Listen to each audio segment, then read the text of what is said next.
तो प्यारे बच्चों, एक बार फिर से स्वागत है आपका अपने YouTube channel HP tuition classes में। तो बच्चों, इस वीडियो में डिस्कस करेंगे DOE की तरफ से प्रोवाइड किए गए मिशन मैथमेटिक्स क्लास 10th के लिए क्वेश्चन ऑफ द डे की वर्कशीट को, जो कि 14 अगस्त 2024 डेट के लिए है। ऐसा क्वेश्चन पेपर में ज़रूर आएगा, तो ध्यान से देखना। इससे पहले कि सभी वर्कशीट और असेसमेंट का सॉल्यूशन दोनों मीडियम में अपलोड है। कमेंट में प्लेलिस्ट की लिंक मिलेगी, ओपन करके देखकर प्रैक्टिस कर सकते हो। साथ में लास्ट सेशन की सभी worksheet, assessment, mid term paper, pre board paper, annual paper with solution देखकर उसकी भी प्रैक्टिस कर सकते हो। तो कमेंट को चेक कर लेना। क्वेश्चन पे आ जाओ। क्वेश्चन है, find the solution of the given pair of equations graphically. निम्नलिखित समीकरण युग्म का हल ग्राफीय विधि से ज्ञात कीजिए। इक्वेशन 1 है 9x + 3y + 12 = 0। इक्वेशन 2 है 18x + 6y + 24 = 0। तो ध्यान से देखो सॉल्यूशन, ताकि समझ में आ जाए। ओके, तो बच्चों सबसे पहले क्वेश्चन लिख लिया गया है, ठीक है। इक्वेशन 1, अब इसको हम लिख सकते हैं 9x + 3y = 12 को 0 की तरफ लाएंगे, निशान बदल जाएगा, -12 हो जाएगा। इक्वेशन 1। अब दो सॉल्यूशन निकालने हैं, तो एक बार x पर 0 रखेंगे, एक बार y पर। आप चाहो तो अलग अलग नंबर रख सकते हो, आपकी मर्जी है, प्लस में माइनस पे, x पर या y पर, आपकी मर्जी है, ठीक है। तो x = 0 रखेंगे, तो इक्वेशन लिखा गया, x पर 0 रख दिया है, + 3y = -12, ये 0 हो जाएगा। तो 3y = -12, y = -12/3, भाग करोगे -4 आएगा, ठीक है। एक सॉल्यूशन हो गया। फिर से y = 0 रखेंगे, इक्वेशन लिखा गया सेम, फिर से ये इक्वेशन। तो 9x + 3 y पर 0 रखेंगे, बराबर -12।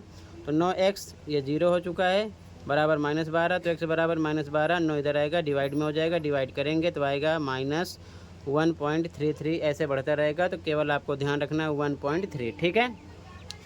तो ध्यान से देखो, जब x पर हमने 0 रखा तो y मिला -4, यहाँ पर लिखा। फिर y पर जब 0 रखा तो x मिला -1.33। क्लियर है। अब इसके बाद में ध्यान से देखो, दूसरा इक्वेशन जो है आपका 18x + 6y + 24 = 0। इसको लिख सकते हैं 18x + 6y + 24, इधर आएगा 0 की तरफ, माइनस का हो जाएगा, इक्वेशन 2।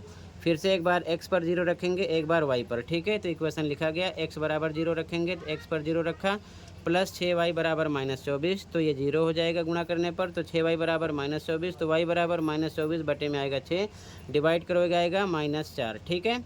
फिर से y = 0 रखेंगे, इक्वेशन फिर से लिखा गया जो इक्वेशन था, ठीक है। तो 18x + 6 × y पर 0 रखेंगे, बराबर -24।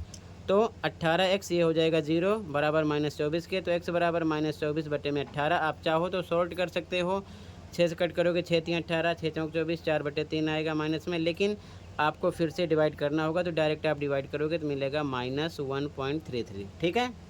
तो ध्यान से देखो, जब x पर रखा 0 तो y मिला -4, यहाँ लिखा गया। फिर से जब y पर रखा 0 तो x मिला -1.33, ठीक है, लिखा गया। क्लियर है। दो सॉल्यूशन इसके हो गए, दो सॉल्यूशन इसके हो गए। अब हमें ग्राफ बनाना है। क्लियर है। अब ध्यान से देखो, ग्राफ कैसे बनाएंगे।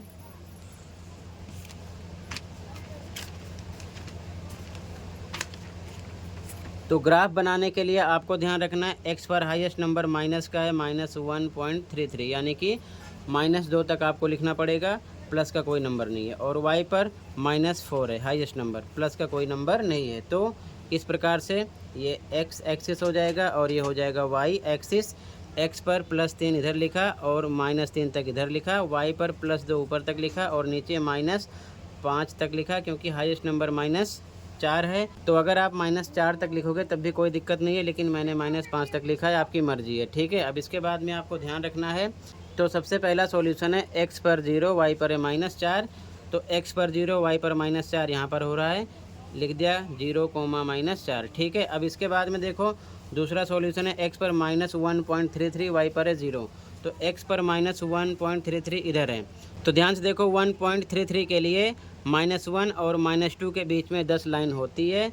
तो यहाँ पर आपको 1.33 के लिए -1.1, 1.2, 1.3, यानी कि तीसरी और चौथी लाइन के बीच में मार्क करना है। ये आपका हो जाएगा -1.33, ठीक है, (0). अब आपको क्या करना है, दूसरे सॉल्यूशन पर आना है। फिर से x पर 0 है, y पर -4, तो सेम यही ये भी है, x पर 0, y पर -4, ठीक है। इसी प्रकार सेकंड सॉल्यूशन है -1.33, (0), तो ये भी सेम यही हो रहा है -1.33, 0। तो कहने का मतलब दोनों के सेम सॉल्यूशन हैं, और जब सेम सॉल्यूशन होंगे दोनों बिंदुओं से होते हुए जब आप एक रेखा खींचोगे इस प्रकार से स्केल की सहायता से, तो रेखा एक ही बनेगी इस प्रकार से, जिसे बोलते हैं संपाती रेखा। तो इसके बाद में एक बार आपको ये इक्वेशन लिखना है। इस रेखा पर लिखोगे 9x + 3y + 12 = 0, यहाँ पर लिखा गया। इसी प्रकार दूसरा इक्वेशन लिखेंगे 18x + 6y + 24 = 0, यहाँ पर लिखा गया। ठीक है ना, 18x + 6y + 24 = 0। ठीक है, और ध्यान रखना है जब ऐसी रेखा होगी तो इसे बोलते हैं संपाती रेखा। लास्ट में आंसर क्या लिखोगे, यहाँ पर आपको लास्ट में आंसर लिखना है, हिंदी मीडियम वाले लिखेंगे बच्चे। अतः दोनों बिंदुओं को मिलाने पर हमें एक संपाती रेखा प्राप्त होती है, इसीलिए समीकरण के अनंत की जगह आप अनेक लिख सकते हो, अनेक हल होंगे या फिर अनंत हल होंगे। ठीक है, इंग्लिश मीडियम वाले लिखेंगे by joining the point we get a coincident line.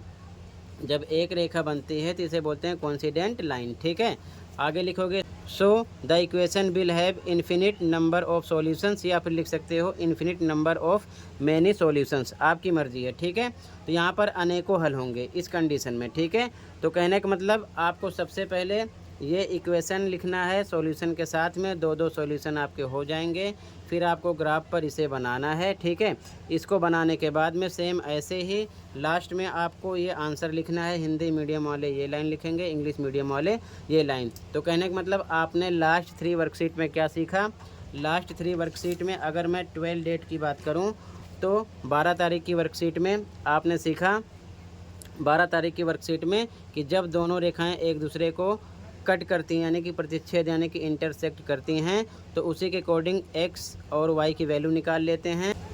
और उसके बाद में 13 डेट की वर्कशीट में आपने देखा कि जब दोनों रेखाएं कट ना करें, समांतर चली जाएं यानी कि पैरेलल चली जाएं, तो यहाँ पर कोई सॉल्यूशन नहीं होता। ठीक है, और उसके बाद में आज की डेट की वर्कशीट में आपने देखा है कि जब दोनों रेखाएँ एक दूसरे के ऊपर से गुजरें यानी कि संपाती हो जाएं, इसे बोलते हैं संपाती यानी कि कोइंसिडेंट, तो अनेकों हल हो सकते हैं। ठीक है, ये चीज़ ध्यान में रखना। क्लियर है, तो ऐसे ही आपको लिखना है। आई होप अच्छे समझ में आया होगा। फिर भी कहीं पर कोई डाउट है कमेंट कर सकते हो। आज की वीडियो में बस इतना ही था, मिलते हैं अगली वीडियो में। Thank you for watching and take care.